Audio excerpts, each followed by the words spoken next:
ده فيديو كده يشرح لنا ازاي نركب سكرينة التاب. ده اكبر تاب في يعني موجود 12.9 اللي هو الايباد.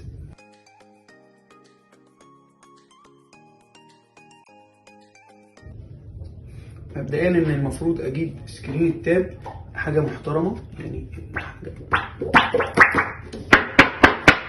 دي سكرينة التاب اللي عندنا. ده الاسلوب الامثل اللي يركب بيه سكرينة التاب اهي، وببقى رافعها كده تمام، بظبطها والجزء اللي فوق ده طالع، اظبط السكرينه واجي عامل ايه، واجي نازل، يعني ظبطتها من ورا ومن قدام اهي.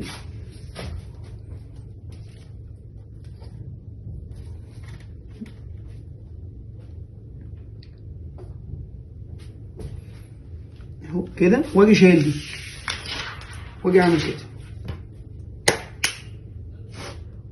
كده، خلصت اهي، الموضوع كله تمام.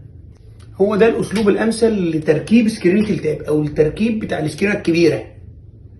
طبعا المفروض ان انا علشان برضو معلومه الناس تبقى عارفاها، انا ما اجيبش جهاز مثلا ب 20 و 25 الف او تاب. على فكره اي نوع ايباد او اي نوع تاب النهارده ثمنه يعدي 7000 جنيه، ده اقل القليل، ما ينفعش نجيب له سكرينه وحشه. انا طبعا بفضل السكرينه اللي هي التاب اللي هي المشروفه ال 0.4. اعتنوا بالجوده اللي بتركبوها، وحاولوا توصلوا لحد يكون موثوق فيه يركب لكم السكرينات بتاعتكم، لان اقل شاشه النهارده، وللاسف الشديد الاجهزه كلها بقى بيركب لها نص كامل، فاقل شاشه النهارده ب 2000 جنيه.